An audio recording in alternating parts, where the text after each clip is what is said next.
So the last video I posted caused quite a bit of controversy. And so I want to touch back on it and sort of touch back on everything I've been speaking about tuning into maternal instincts. When I said that taking your child to A&E at the slightest sign of a temperature is neglectful, I stand by that statement. And to neglect something means to not care for properly. And if you are taking your child to A&E at the slightest sign of a temperature, then they're not being cared for properly. I understand how devastatingly triggering that statement is. I would have been immensely triggered by that statement several years ago.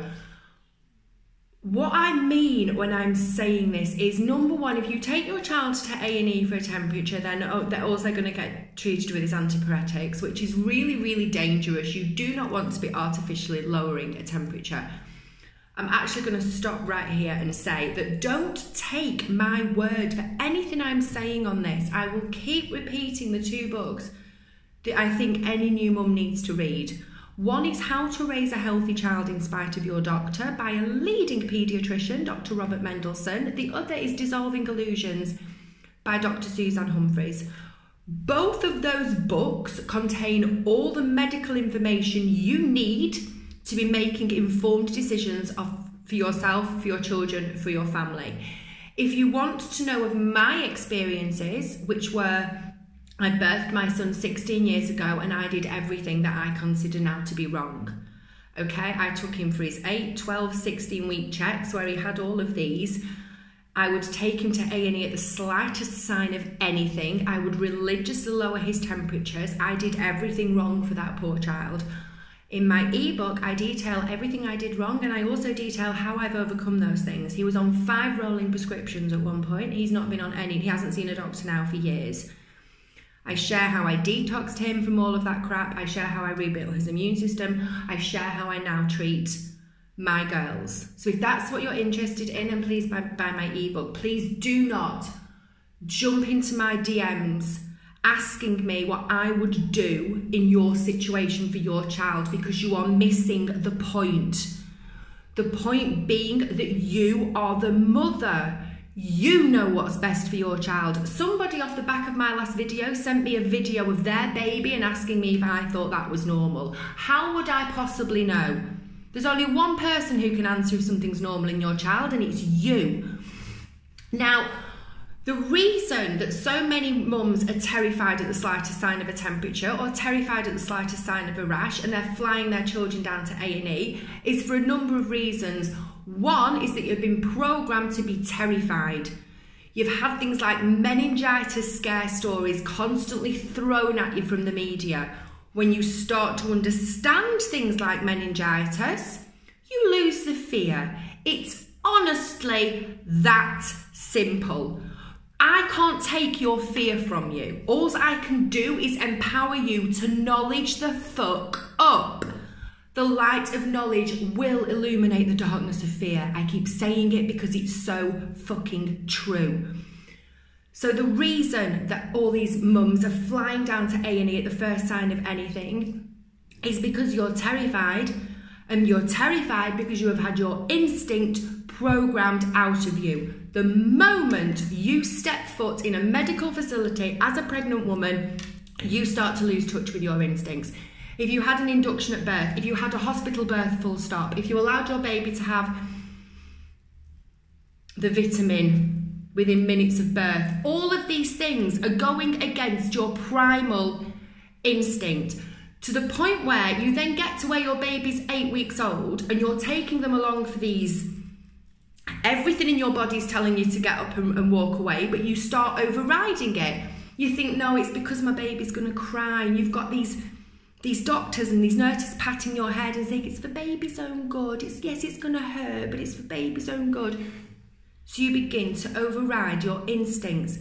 So you get to a point, 2, 3, 4 months down the line, your baby shows the slightest sign of something and you're panicked, you're uninformed, and so you're outsourcing the responsibility and you're flying yourself down to A&E. It's the definition of neglect. Again, I'm aware how triggering that statement is. I'm not saying you're consciously doing it. Of course you're not. Of course you're not. Very few people consciously neglect their children. I was neglectful when I agreed to an induction with the birth of my first daughter. That was neglect.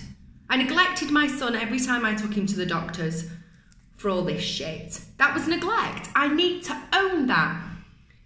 Now, if this is triggering you, I know I had people in the comments on the last video triggered. I took my baby to A&E for an ear infection. That's not neglect. Let me explain to you why you're so triggered, because you know deep down that the reason your baby now has ear infections or now has constant throat infections or eczema or asthma or any of the above is because you took them for these in the first place.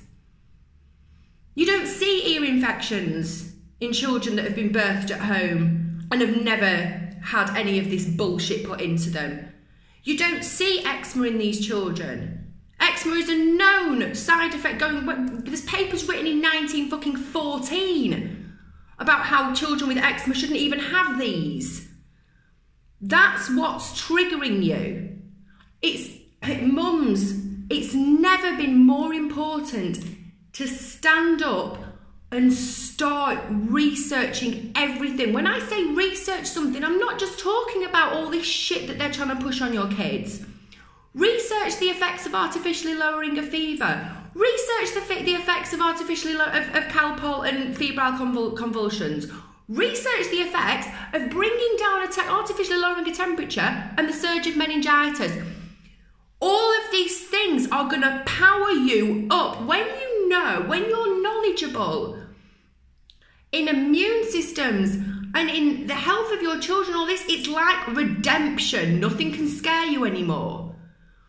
And so that is what I want to keep drilling home to all of you. You have had your instinct programmed out of you. It is never, ever, ever been more important to tune back into it. Tune back into your instinct. It's what nature gifted at you for a reason. It's how animals in the wild protect their young, and it's how you can protect yours. Not by listening to what the media say, not by listening to what the doctors say, not by listening to what I say. I don't want anybody to take my word at anything. It's why I won't answer questions on this bullshit in my DMs. Because if you're coming to me for answers, you're no better than asking somebody else. The answer needs to come from you. You're the mum. You are the mum. And so you need to tune into this maternal instinct. Okay, I've got a free PDF that comes with my email list on 7 top ways to tune into your instinct. Sign up to my website, the link's in my bio. If you need help on how to tune back into this. Okay, nobody knows what is wrong with your baby other than you. People were going off in the comments on the last time about it's all very, what about bacterial infections? What about all this? What about all that? This is the point I'm trying to make. If there was something seriously wrong with your child and you're tuned into your instinct, you'd know in a heartbeat. You'd know by the smell of, I can smell on my children when they're unwell.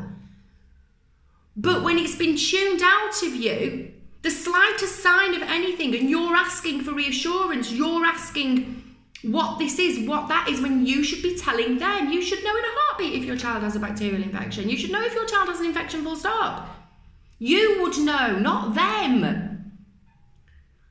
So I stand by everything I said in the last video, and my only hope from all of this that I am putting out there is that mums knowledge up in power. And for the love of God, as soon as you get off this video, get on Amazon. How to Raise a Healthy Child in Spite of Your Doctor by Dr. Robert Mendelsohn. Dissolving Illusions by Susan Humphreys. Read both of those books and then jump in back into the comment section and tell me what you think. Because until you've read them, you're having a useless argument with me because I've got the information but you haven't. So it's a pointless exchange. Read those books. Your children will thank you. Please do not jump into my DMs asking for medical advice. I won't be giving it. If you want any of my advice to do with the health of your children, what I give my children when they're unwell, how I reversed my son's damage, how I rebuilt his immune system, how I brought myself off antidepressants after being a fucking slave to them for 10 years, All of those answers are in my ebook. Okay? Please, mums, use this time to knowledge up, okay? And as always, stay alert.